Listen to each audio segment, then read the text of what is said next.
as the crow flies on the Vance Crow podcast. Chad Fred Lott, welcome to the podcast. Thanks, man. So you are out in Oakland, California, and how are things going with coronavirus pandemic right now? Well, we were pretty shut down, man, and people out here kind of took it seriously early. Not that other places aren't taking it seriously, but we got, I think San Francisco is one of the first places to shut down, and then so many tech companies and like the company I work for had the means of having people work from home early, so they kind of did. I remember the last few days before they told us not to come in anymore, like the bus that I ride in every day from Oakland to San Francisco was just completely empty. It was just weird because usually it's like standing room only by the time I get on it.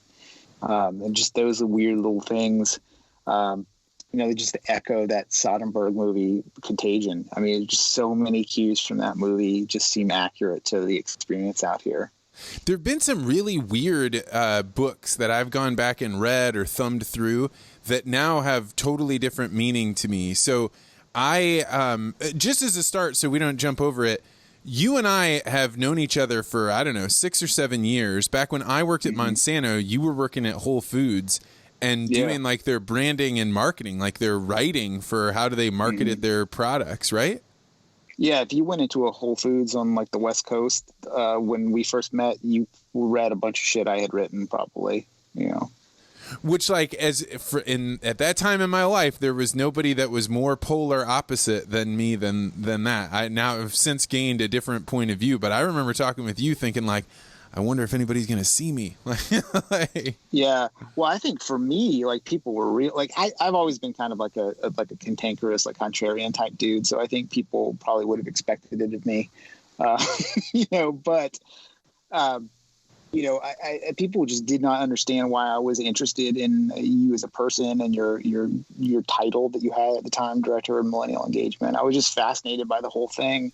And then we had talked before about how like I don't think I would have rocked it like that if I was in charge of Monsanto. I would have just changed the name like Blackwater did a bunch of times. But I mean, just from what you said, it seemed like it was a lot more innovative than we thought. And I think like from the outside, Whole Foods was a lot more conservative on the inside than I think people would have thought. I mean, the Amazon thing made perfect sense to me when it went down. Really? Yeah. Like not a surprise to you? No, and honestly, I kind of respect the move in a weird sort of way because John Mackey, I've met him a few times and I got to interview him. He's like a real deal genius, but like a troubled genius kind of. He's a weird dude, like all super Ayn Rand fans are. Like you don't get this like yogi Ayn Rand fan Venn diagram thing that he is without like some pretty original thought. And for a long time, there were all these conventional grocery stores that were just always nipping around at the edges, like always trying to buy. And then there was that activist group, the Janet Investors Group, and they were made up of like a type of person who I find deplorable, which is somebody who's already made all their money. They made their money doing evil shit, and they become vegan late in life, and it changes their whole outlook on everything, and they get religion on it, and then they think they could do it better than other people. So they kind of like were launching this like activist takeover. They wanted to force a sale to Kroger.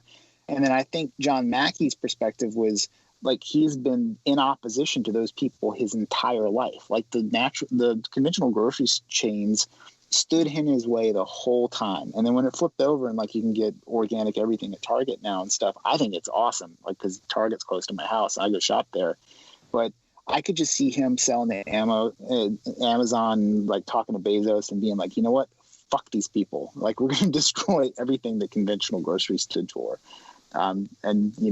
It's interesting, like, especially since like when they bought Whole Foods, their stock price jumped up about the same amount that they paid for Whole Foods. So they pretty much got Whole Foods for free. Like just a baller move, you have to kind of respect it. So I don't know if I ever had told you this, but I was doing a project internally at Monsanto with my buddy Rob Long, and we were asked, hey, how would you disrupt Monsanto? This is a super innovative place. So they would play these games. That's such a cool idea. That's such a cool. And so I would love to work on that. So Rob and I were invited to go up against a room of tech people, and we had to present our idea ahead of time. And first we said, we think Google might try and kind of vertically integrate part of food. And I won't go into our details of our crazy plan. And then a couple days later, we were like, no, we think it actually would be Amazon. And so we laid out this plan. And the night before we were supposed to do the exercise, the leaders were like, we think this is too unrealistic. We don't think that Amazon will do that. And we had gone so far as to say, imagine that Amazon vertically integrates, like the same way that Costco vertically integrates their chicken, where they actually have their own growers, they send them the chicks, they raise them to specification, and then bang, the Costco chicken shows up. We were like, imagine if Amazon did that, but for everything. And then they started having a playlist of food where you sign up for Taco Tuesdays and they send you the food for that, and you sign up for different playlists. And they were like, we don't think that'll ever happen. And then they let us do it kind of as a game, and we totally destroyed everyone because nobody could come up with a way to stop it. That's what it's going to be. Like, have you ever seen Idiocracy? Like, there's the giant Costco, and it's like, this is how we all ended up working at Costco. Like everybody's jobs get destroyed. I know people who are bartenders who are looking for jobs at Whole Foods, or who used to work at Whole Foods, went to tech, lost their jobs, and now are going back to Whole Foods. It's just a big, weirdly stable industry, groceries. People have to eat. Well, and now we live in an even more bizarre world, because something like a third to a half of all the calories that people were eating in the world were done at restaurants, and that has become way lower. Yeah. Did you guys, during coronavirus, did you continue to eat at restaurants and have pickup, things like that?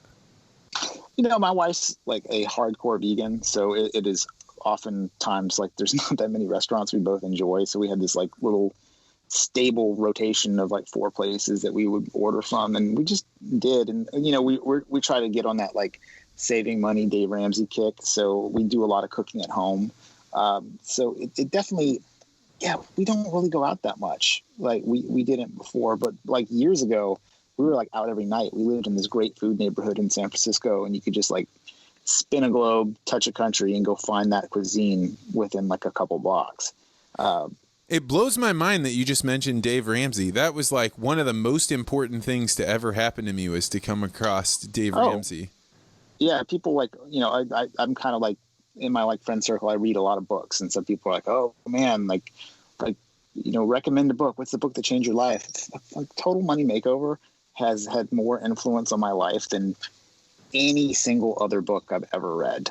Yeah, the debt snowball, all the ways you should think about like taking on debt, how to understand money is like, for guys like what I think you and I have a lot of similarities. You could be really high on your verbal ability and your ability to think creatively and abstractly. But a lot of times the numbers, it's not like you couldn't sit down and do them. It's that it doesn't make intuitive sense. And that's what he was so good at. It's like giving people an intuitive sense of how money works. Yeah, and then he brings it down to like just like basics, and like the way he explains things on his show, on his podcast, is how I aspire to explain things in copy. Like, I want people to just get it right away, trust where it's coming from, and ultimately like have positive result from it. I don't know what it would be like to work for that company, but in my fantasy, like I go work for this company in Nashville just because it made such a difference for me. And it's made, even like the ideas trickling out to my friends, like the number of people that I've talked out of getting leases in their cars, it has to be at least like 10 at this point. Just huge shit like that. And following that stuff, like I followed the whole thing. I have an emergency fund, so it's why I'm not freaking out right now. If I lost my job tomorrow, I could weather 6 months of not. And then I've been poor my whole fucking life, other than up until a few years ago. So it was something that I changed late in life and just got on top of. It was huge. And of your friends, you've talked about having a lot of bartending friends, people that run nightclubs. What are they doing in the absence of safety net? Man, a lot of them, like the community, there is a really strong community here. So people are kind of rallying around it a little bit.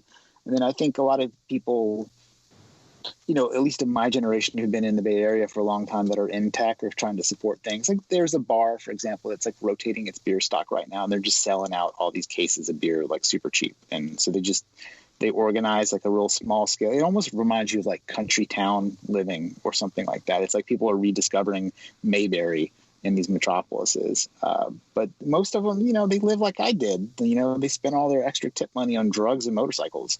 You know, like my 401k was like a bunch of two-stroke motorcycles. You know, that was a terrible idea. You know, it's hard, but it's fucking hard to get ahead when you live like that, man. Like, cause you're sick for a couple days, you miss work, and then all of a sudden you're like you're under the gun just for rent. Like I remember saving up that first $1,000 felt impossible to me at the time, you know? Oh yeah. I mean, when you're first realizing how much your tiny expenses have taken up of your life and you like start to have those realizations, you have this pit in your stomach, but the only way out of it, I remember I was working at the World Bank and I was working with just like regular line people. And I showed this guy how compounding interest works and like basically was talking about his credit card debt. And we were kind of going through stuff. And that was the first time as an adult, I was talking to another adult that had that realization about like, oh my God, look at how much money I've spent, or look how hard it's going to be for me to catch up. And having him literally break down in my office and be like, wait, you're the adult. You're the guy that's in his 40s. You're supposed to know this stuff. And then realizing like, actually, people don't know this stuff at all.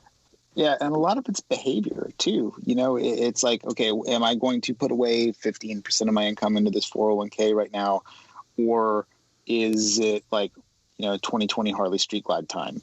You know, it's like, I want that bike so bad, but you know, I had these goals that I'm like committed to. And then, you know, like one of the things I like about his show is there's like an AA quality of it. Is it like you hear the stories of people who have fucked it up way worse than you ever would, but yet came out of it.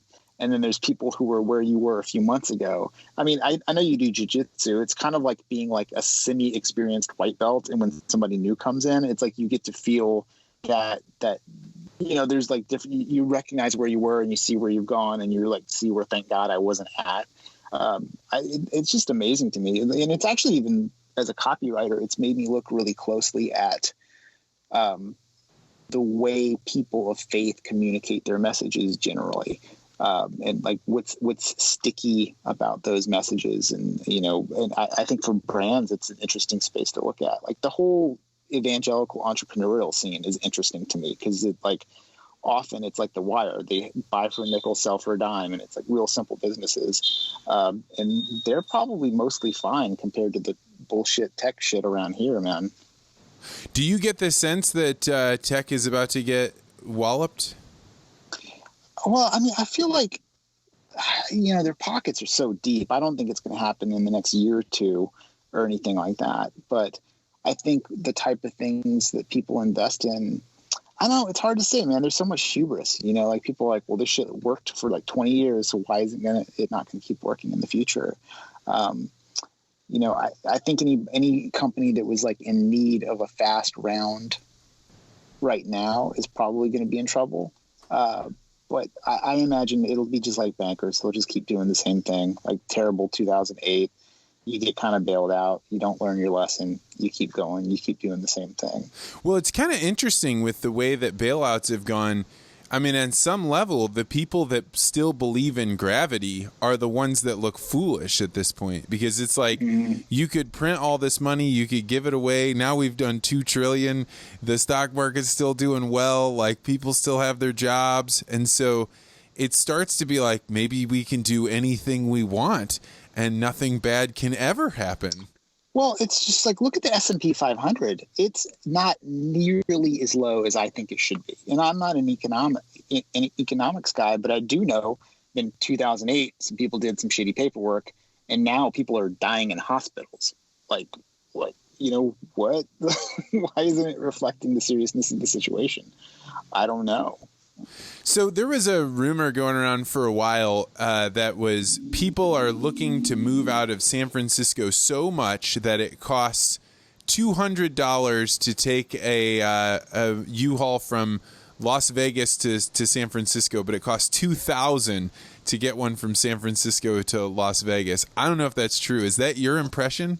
I mean, I don't know about those numbers, but I can't imagine it's not true because, first of all, like there's no place to have a U-Haul place here. So there's probably not that many trucks here. So it's like supply and demand.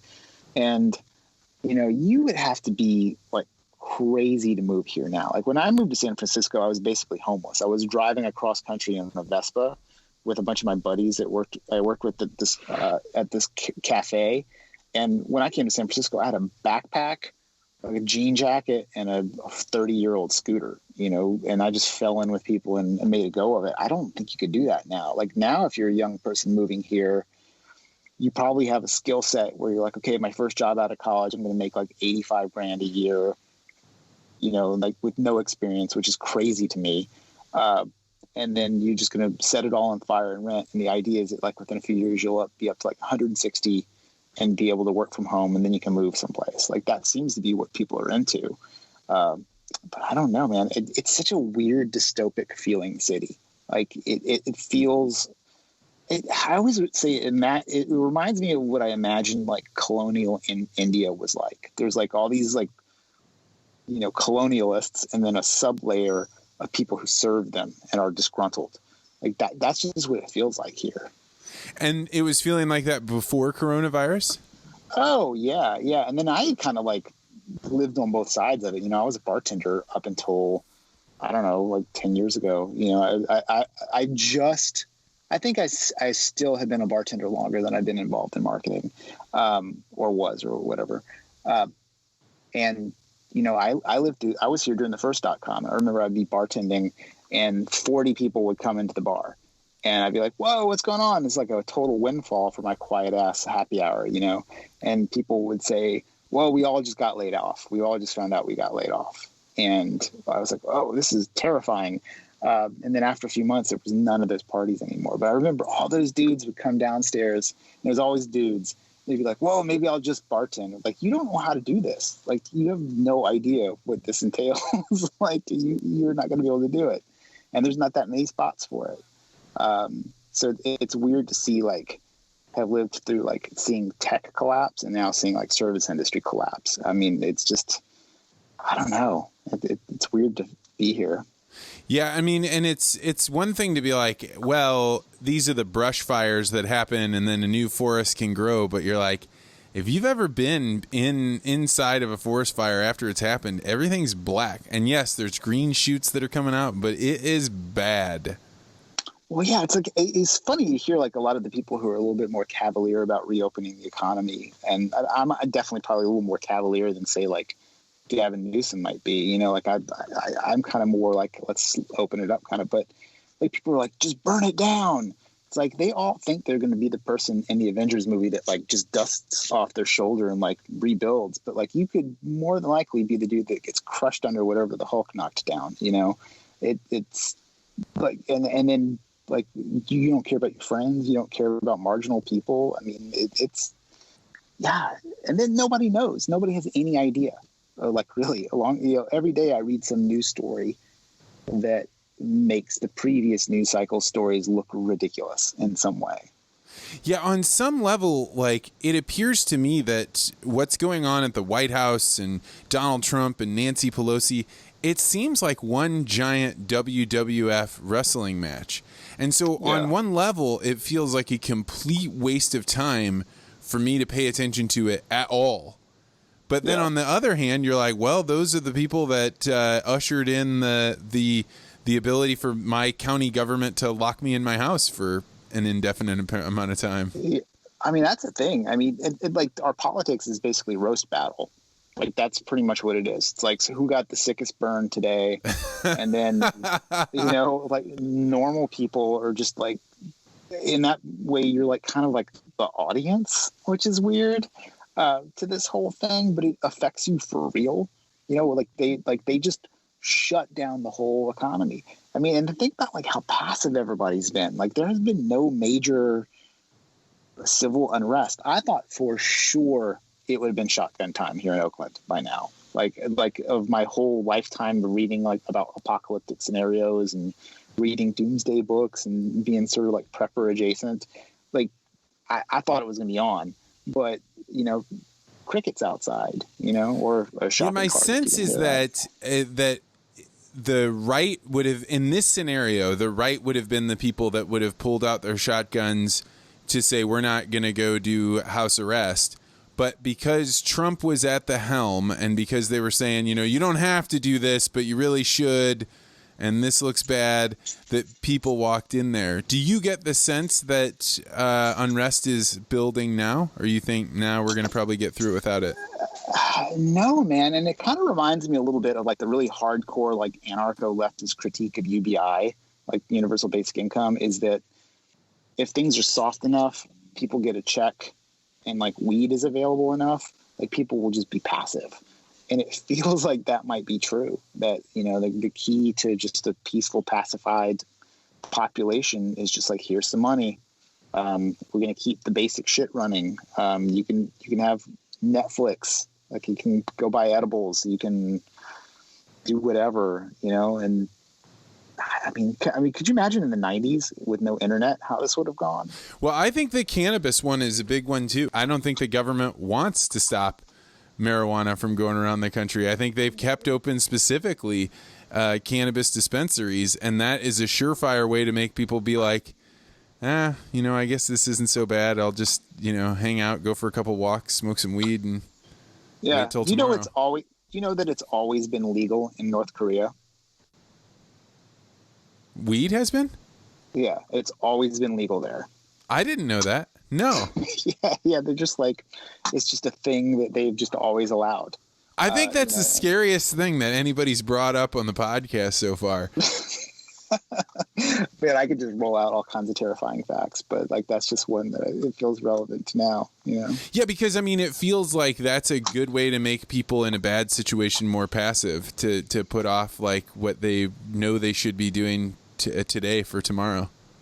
I mean, look at Soma in Brave New World. That as an example, like, you know, it's like the lubrication that keeps the machine running. So what is the, you know, we had just talked about books and things. We had mentioned like books that really grab your attention. The one that grabbed mine recently that I have read before, but I'm reading now, I do this book club. We're going to do it on Sunday, actually, this week. But we're reading The Naked Sun by Isaac Asimov. I've never read any Asimov. I feel like such a bad sci-fi. Oh, and this would be the perfect one because it's super short. And it talks about it's in the distant future where most of the solar system and the universe has been colonized, and there are spacers that are more advanced than humans, and these are the people that left Earth and they moved out to the outer planets, and they have been so successfully living, and there's so few of them that they live for like 300 years, and they have really good genetics. But they never see one another in person. They only talk via video chat, and they're terrified of being in contact with other people because they think that they're diseased. In particular, that the humans are diseased. And the human that they have come up to this space people's world, he lives on Earth where everything is enclosed, so he is not used to outside spaces. And so you're talking about these phobias that I read this book being like, I cannot imagine people being so worried about germs that they wouldn't want you in their house. And I'm looking at my world being like, there's not very many people I would let in my house right now. And so, this book from 30, 40 years ago was dead right about how people treat disease. We had to have an electrician come in because one of our sockets caught on fire during this whole thing. And then my wife was like, well, what's he going to do? I'm like, well, he's going to come in and fix it, and then we're going to Windex or wipe down anything he touched. You know, like, what else do you want to do? Like that, the whole idea. And then there's people in my building, like none of us, as far as I know, have coronavirus, you know, and we're like the distance that we stand away from each other in our little courtyard when we're talking is just, it's just odd feeling. It's like, if you're safe and this is like, you know, early dating logic, you know, if you're safe and I'm safe, like, it's like how you end up with herpes, I guess.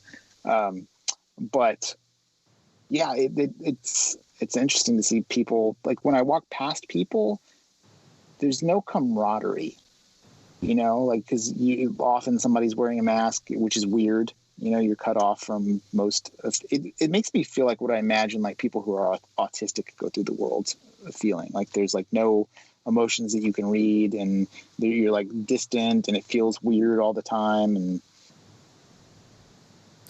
yeah, I think that I have not had that much contact with people wearing masks because I have almost no contact with people. But in my neighborhood, people that I know, it is very unusual to engage in a conversation knowing we are going to stay separate. We're not going to shake hands. We're going to be suspicious if you take another step closer to me, I am going to take a step back. And that is a weird way to look at not just your fellow Americans, but the people that live in your neighborhood you can't even stand close to. It's weird. Yeah. I mean, it's just so bizarre. And you have to wonder, like, if somebody in your building had coronavirus, like, are they going to be like shunned for like 2 weeks or whatever? Like, how do you deal with that? Or like, do you tell people in your building? I don't know. Yeah. I mean, and I wonder what's going to go on with a culture that was call out culture and woke culture, what that's going to look like in the age of coronavirus, where you can throw around that you breaking the rules leaves blood on your hands. And I wonder, does woke culture go away because we're focused on more things, or does this hugely amplify coronavirus shaming? I mean, I think it just gets more specific. It felt like a couple months ago, it was just the Wild West for getting canceled. Like, you just never knew. Like, what could it be? And then now it's like, oh, you can be an anti-science person or something like that, or like all these people who, like somebody shared an article in this Slack channel that I was on about that basically said, hey, we shouldn't just immediately jump on scientists that have different opinions about this shit right now. Like, you just like light them on fire. And then people in the comment section under the article being shared were like, actually, this is not the time for acceptance. Like, what are you talking about? Like, is acceptance just not a thing? Like, this is how science happens, man. Like, people come up with different ideas and run it back and forth. And, I might be timid to share my findings if I thought that some mob was going to light me on fire and ruin my career, And like, I think that's definitely going on. And then you have like the weird YouTube, Twitter world where in some regards you're like, hey guys, we don't really want a whole bunch of crazy conspiracy theories going around that can run rampant and prompt people to do insane things. But on the other hand, if two doctors put out some ideas that doesn't jive with the rest of the medical community, can't we let the public decide whether or not they want to listen to these people? Why do we have some videos that are being taken down and removed as not deemed safe? It seems to me like we're looking for trouble there. Yeah, I'm so glad you brought up that video. It's like, for people, I guess, who are watching, it's that Dr. Erickson video from those two doctors in Bakersfield, California, which is not too far from where I'm at, really. I guess it is, but I mean, it's in California. But, they had this press conference where they just presented what they're seeing, and then made a case for how lockdown should be handled in the future. And it's like, as like a student of rhetoric, it's a really interesting thing to look at it in its totality. People tend to call those types of press conferences, they tend to be kind of quacky. Like, there's a lot of quackery. It's like almost like self-publishing your own book or something like that. But I watched it, and the information that they presented seemed really credible to me because, like, they're two doctors who are in the middle of it, and I'm not thinking about the fact that they own urgent care centers and they want them to be open or whatever, or, they're definitely like dropping little hints. Like, at least one of them has like a Gadsden flag t-shirt somewhere in their closet. You know what I mean? like it just has that feel. But, and then in between the time I saw it and today, YouTube took it off. So it's gone, right? So immediately my first thought was like, holy fuck, why did this get pulled off? It seemed really reasonable to me. Why can't you just tell me what's wrong with it instead of just pulling it away? And then I went and found an article, which, because I'm not an epidemiologist or a statistician, that I could barely understand. And I sent it to my friend who's a nurse. And he was like, yeah, this rebuttal makes some pretty good points about like the way they looked at it. But like, if you don't have the video up there, you can't have any debate. Like, it was pulled down before that debate broke out in the comment section, which is usually a dumpster fire. But still, like, if I was less curious and more conspiratorially minded, I would have just gone with, yep, proof. They didn't want you to hear it. Well, and I know that is happening. Like, I know that whatever doubt people had in the back of their minds, if they're not living, like, when you live out in the Midwest, you're kind of suspicious of California. You kind of look at the tech companies and say, why is it that they think they know better than me or better than the people in my area? And so if you go through and find a video that for the first time in a month, people have felt like, hey, I maybe don't understand the numbers, but these people talk to me as though I was an intelligent person, as though I could follow their point. They moved quickly. They didn't pander to me. That made a lot of sense. I like that. And somebody tell me why I shouldn't like it. And instead of having like a really clear, articulate person, what I saw was a whole bunch of people jump in and say, well, this is wrong and bad and stupid. And, by the time it went from, I saw it at about 800,000 views and then it got up to 5 million. What is the point of taking it down at that point? At that point, taking it down turns it into a sacred object. That guy's going to be more famous than the Tiger King. Yeah, I predict that within 2 weeks he will be on the Joe Rogan show. Like, I'm sure, or, Dave Rubin, I saw was trying to get him on his show. Like, that guy's kind of a kook, but he's got a big platform, and then, like, to your point about people have seen other things like, we've all been going through the CNN news cycles where we see a thing and then the reporting on it is drastically different than what we just saw with our own eyes. I mean, like the Joe Biden thing, I don't know if he's having mental decline, but I know that I can go find a whole bunch of videos that don't look great. And it's like it's your job to tell me why I'm wrong there. You're not supposed to believe your lying eyes. I mean, what's going on here? It's just super weird. And then you deal with something that's inherently technical, like a global pandemic. Like, you sort of have to rely on this scientific priest class, but when they're lying to you in other places, you can't ever really trust them, or at least, or if you feel like they're lying to you, or like, and then like my approach to it is like, I have no fucking idea. Like, I'm just a regular ass dude. How am I supposed to figure this stuff out? And I have more time than most people. I don't have kids. Yeah, I mean, like my situation, this is exactly why I started this podcast, because I was like, I happen to know a lot of people with a whole bunch of different perspectives. I'm going to call them up and find out. And it has made me a way more humble person, because I hear an idea from somebody that I respect, somebody I like, they've explained it to me. I'm like, all right, I'm going to follow that way of thinking. And then a few hours later, I talk to somebody else that thinks something totally different. And I'm like, man, that also sounds reasonable. And I have the option of making no decision. I'll just stay in my house for a while longer. I can do that. I can do a lot of my work from home. And it's not ideal. It's not my favorite, but like not that big of a deal. I'm actually doing pretty well. And so then you have to start asking yourself, like, if I were facing the fact that I had to go out and I needed to find something to give me courage, is taking away that courage. I don't know, man. I feel I'm angry about the fact that YouTube took that down, because even if those guys were wrong, and I liked it, what they had to say, it made me feel good. But even if those guys were wrong, why does Google want to step in and start saying, we are going to be the arbiters of truth and not truth?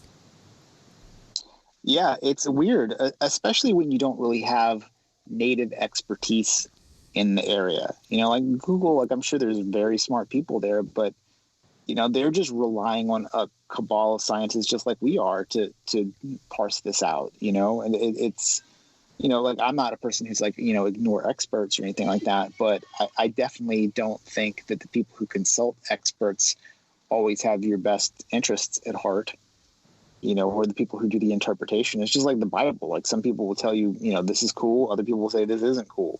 And if you're not an expert or you haven't read it yourself, like, you're at the mercy of these other people.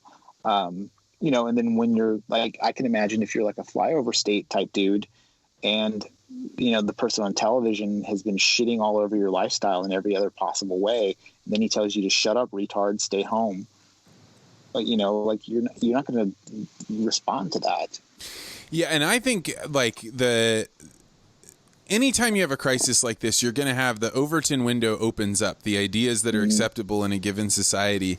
And definitely the countryside was wary of the people in the city thinking that they could rule over them. But the other day, people started talking again about taking away the Electoral College and making it so it's just a popular vote. And I can tell you that the people that are going to work right now, that are going in and planting crops and getting their fields ready, they hear you talking about, like, we're going to get rid of any kind of control you have over your life. This is a bad time to bring that up. Well, maybe it's a good time if that's what you want to do, is be provocative, but this is going to cause real sparks. Yeah. I mean, it's so weird too. I'm glad you mentioned farmers, because it's like, those are people who have their hands deep in it. You know, like I like a person who has like a practical perspective like that, because it's like, hey man, I feed this thing, it grows, I sell it. You know, that's how the world is. And like, as soon as you start adding like weird, you know, people don't understand the Smithfield food chain, like why that's a problem. Like, people don't get it because they think that, you know, bacon just shows up in a grocery store. Like, they have no context for it. Like that's a huge deal. Like, the fact that we're still hearing about, you know, Trump told somebody to snort some bleach when like there's that crisis on the horizon, that should be the top story every day. It's like what to do about the food system right now. Yeah. And like, that's a crazy thing, because farmers have been trying to say for a couple of weeks, hey, if we do not solve this packing problem, I'm going to have to kill tens of thousands of pigs. This is like, dig a hole in your field and back the truck up to it and kill the pigs coming off of the truck, like in the tens of thousands. And we run into a real problem because the market needs those to be cleaned out. You can't save them. That's not an option. Well, it is an option, but it comes at huge cost. You have to keep feeding them. They're not prepared to walk under those conditions. They're not, you know, raised that way. But like, we're going to have to face some really serious challenges because we need to clear out the added amount, the efficiency out of that system. There are animals that are going to have to get cold, and it's not going to be pretty. Yeah, part of me just wants them to just release them into the streets of New York. I bet they do it. I just don't think the New Yorkers would like it very much. Yeah, that's tough. Like, I don't know what to make of that. Like, I think you had mentioned earlier the executive order to reopen Smithfield. It's Smithfield, right? Am I getting that right? Yeah. Well, they're among others. Yep. Yeah. I mean, they're always the headline, probably because the PETA always makes them a headline. But yeah, like, it's like, okay, you guys have to reopen. It's weird. Like, is there an executive order to like open everything? Is that like or is it more like my a war sense is thing? that they were using that executive order to say, and this could be totally wrong. I spoke with a couple of my friends that are pretty familiar with the packing industry, but they said the big issue right now is those companies are afraid of liability. So somebody comes into work, they get coronavirus, and then they die. Is the company going to be responsible for that? And so the companies have said, if we are, we need to shut down. We can't take this risk.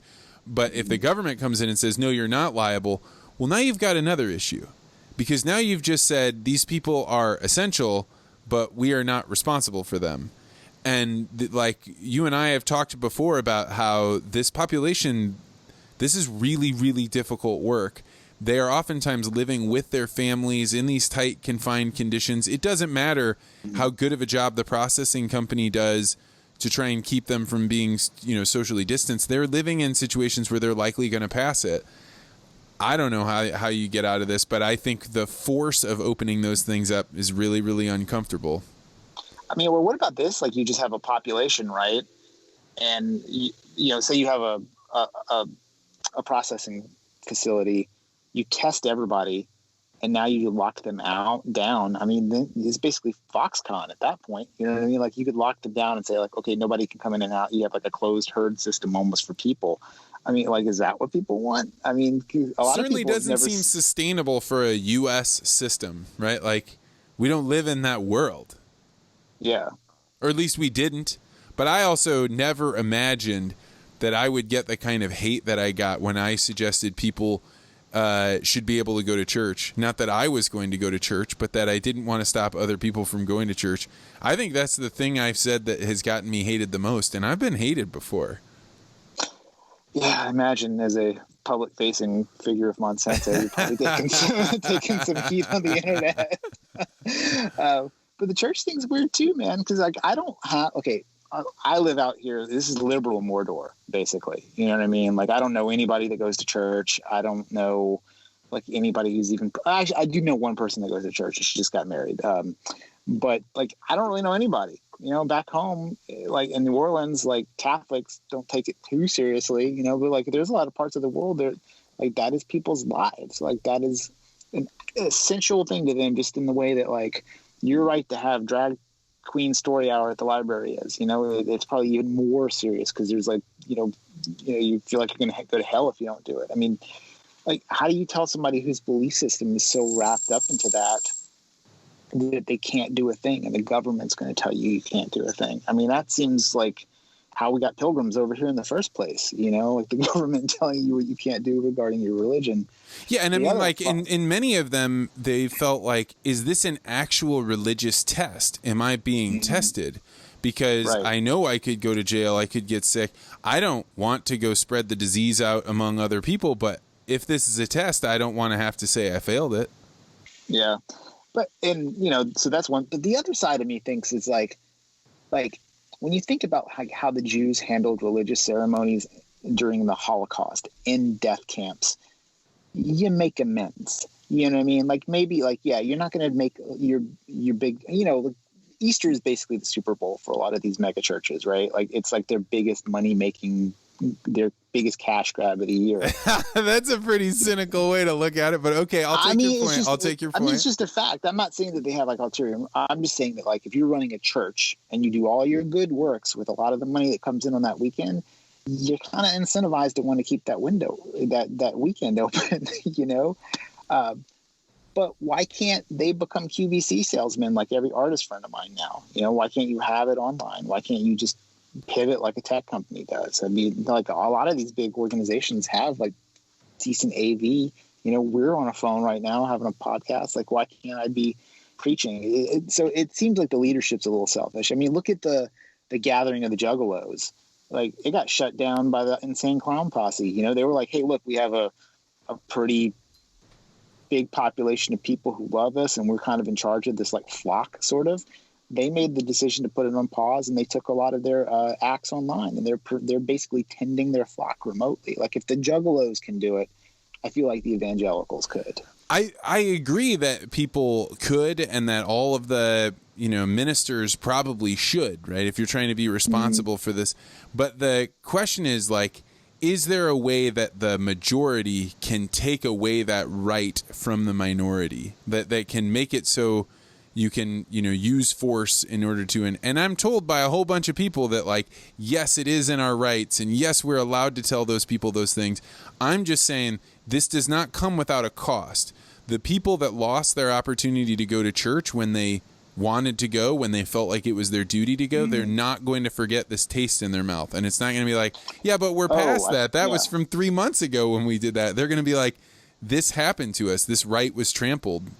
And it's going to turn into something eventually. I totally agree. I mean, and imagine if like the people who are the most like gung-ho in the whole, it's not that bad, it's not the flu, are right. I'm not saying they are. It doesn't look like they are. But imagine that this is African killer bees or Y2K or what. I mean, people are actually dying, so that's not a great comparison. But imagine it's the scale of it in retrospect wouldn't have warranted it, especially in an area like Idaho, where there aren't really that many cases. Like, do you shut down Easter when there's nobody sick around? Like, that doesn't make any sense. Like, the whole one size fits all solution thing it does get a little weird at scale. Yeah, and I think it'll be interesting to see how all this plays out. I mean, if there's one thing that we should all be deeply grateful for, is that Sweden is an international treasure for us now, because they took a chance, and we're going to get to learn a whole lot about what happens if you didn't do anything at all. Yeah, it's wild, man. I can't even imagine the type of pressure and balls those people must have to just go totally against the grain with a huge population of people. Because shutting it down makes a kind of sense. If you don't know how bad it is, even those doctors in that video, they said look, we would have done exactly the same thing, but you have to reassess, which I completely agree with. But like, man, like I wish I could see some of those meetings, like 20 years from now, I'm sure we'll get an HBO series about it.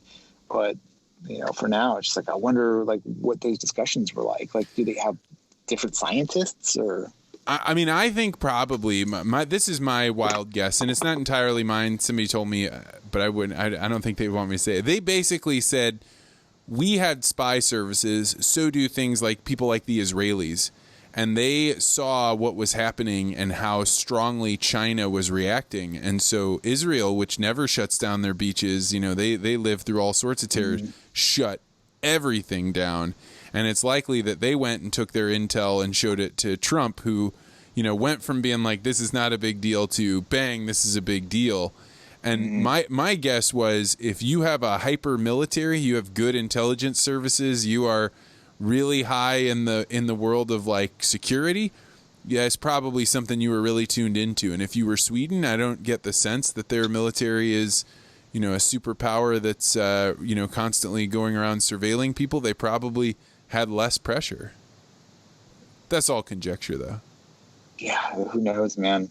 To me, though, it's interesting to see how different people are navigating it in their personal lives. Like, if you're just adrift like myself in this like sea of nihilism, like, what do you do? Who knows? Get a kettlebell, I guess. Do you think people are becoming religious there now, or having some sort of organizing philosophy? I seriously doubt it. I mean, I think that like I just finished reading that book, Year of Living Biblically by A.J. Jacobs.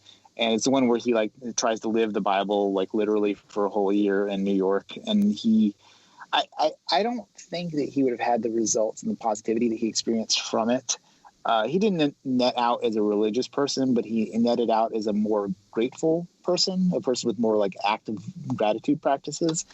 I feel like without a cultural connection, it's really tough. Like, I'm not looking at my yoga teacher for leadership in this moment.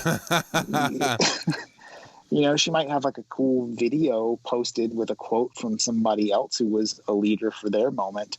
But, like who's laying down like the righteous statements that guide us, like Elon Musk? I mean, I don't know. Who do you look for? Like, what system do you tap into? I don't have an answer.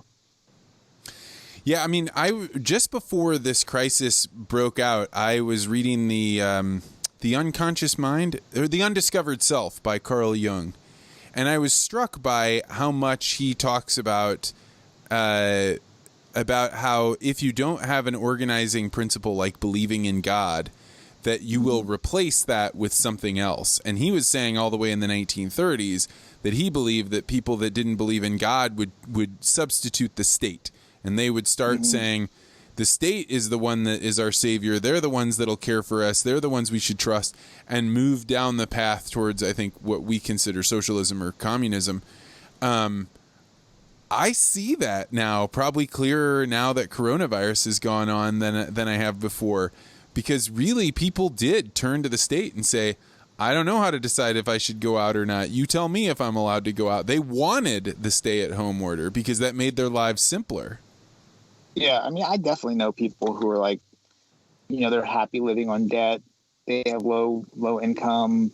They're stoked to not be at work right now. They're just waiting for that UBI check, I went really deep into reading about universal basic income because I saw Andrew Yang speak here in San Francisco, and I was just really impressed with the way he comported himself and the fact that he's very funny and his crowd work is excellent. Like, from a comedian standpoint, he's just really good on stage.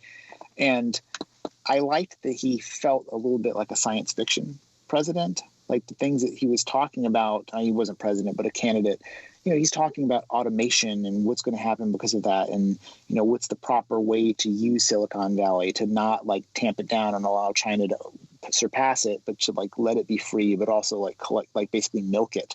It's all really interesting stuff. And, there's this movement called fully automated gay space luxury communism, which is kind of the more extreme version of Andrew Yang's UBI. And I think we're going to end up with something like that, where the state is basically like harnessing the power of its most productive, useful members of society. Like you just say an Andrew or like an Elon Musk type. We'll just use him as an example. They'll say like, go ahead, go run your companies the way you want to, go fucking nuts. You're going to pay a tax, and then that tax is going to trickle out into some sort of UBI. I mean, it's already like more mainstream politicians are talking about it now than they did 3 months ago. I mean, it's really interesting. Yeah, and to me, when somebody brings up UBI, I would interchange that word synonymously with communism. Is my reading of this incorrect? Is there some nuance there that is UBI that is different than communism? I mean, it feels like, to me, like it's communism. It feels like a by the books. And I don't mean that like in a negative way, like you should be scared of it or you go fully Red Dawn on its ass. But, you are taking things from one thing and moving it over to another. Like where it gets weird to me, though, is when you start talking about like tech and data collection being the driver of the economy. And then it feels like a little bit more like whatever Alaska has going on. Like if you're going to be sucking up all this data from all of us and it has value, shouldn't I get a cut of that value since I'm producing a little bit of that data? But I don't know what that amount would be. That's really interesting, thinking of it as the oil reserves. If data is as valuable as oil, as everybody says it is, and it probably is now because oil is so cheap. Yeah. And data is like a commons, like the whole internet is like a commons. And you could read Google and Facebook's complete overtake of it as something in the neighborhood of a tragedy of the commons, like overfishing or something like that. Or another way to look at it is that they represent like when people want to like sell every patch of ocean so that nobody pollutes everywhere, like somebody's responsible for it. Like they're responsible for the whole ecosystem. So it's really not, it's like not Mad Max online. But the UBI thing is I think our most likely future, because it sort of harnesses like exceptionalism and the desire to be taken care of together. Well, I don't know how you keep meat packing plants running if you have UBI. I don't know how you get lettuce picked if you have UBI, unless it's you collect UBI and then if you want to work on top of that, you're welcome to make more money. Because at the end of the day, like, people don't want to go do that work. Americans don't want to do that work. We hire people, we set up all sorts of elaborate immigration schemes in order to make it so Americans don't have to do that work. Yeah, dude, selling meat that's packaged at a farmer's market is hard. I can't even imagine like the brutality. I mean, I can because I've been to farms, but like everything that happens before that is super tough. And then, like I had a lot of friends that were like very enamored with the whole Michael Pollan, Joel Salatin lifestyle. Like I'm going to give up being a tech guy and I'm going to go live this farm life. And you're like, oh, I'm going to do backbreaking labor for $18,000 a year. Like I made more than that working at a coffee shop, like you have to want to do that shit. And I think like Andrew Yang's perspective would be that eventually no one will be doing those jobs because robots will be doing those jobs. You'll have like DARPA robot cowboys running around. And I mean, that seems sort of reasonable to me. Well, and there is no better time for you to read some Isaac Asimov books, man, because that is what that is all about. And the interesting thing is the guy that wrote the Naked Sun. The interesting thing is his books read like crime noir, like that kind of 1950s, but it also has extreme logic dressed up in dialogue. So it's like this very, very interesting. If you like logic games or logic puzzles and robots, it's a good book to be reading right now. Dude, I know I have taken up your whole evening. It still looks like bright and sunny there, but this has been a blast. Thank you so much for coming on. Yeah, thanks, man. Like, it's such a pleasure to talk to you finally, because I feel like, it's like, like a sniper in Germany could only like really be understood by like a sniper in America or something like that. It's like you're in the you run into so few people who are in the roles of like communicating these like ag ideas and where they overlap with culture. And you like it's just a weird skill set. Like you got to know a little bit about a lot of stuff, but ultimately, like you drop me on a farm, I'm going to die. I don't know how to do anything, but I could talk to somebody about it. It's just weird. It's like we're sophists of the modern day. Well, you have been nothing short of an inspiration to me, and like how open you've always been to me, living on the other side of enemy lines for a while there. But you were always like, you noticed things I did, you cared about it, you wanted to talk about it. It meant a lot to me. I think you were the quintessential person that taught me how to reach out to other people online. Thanks, man. And like, we didn't talk about it earlier because nobody listening to this probably wants to listen to my show, but like I have a horror movie podcast that I do called Scary Thoughts.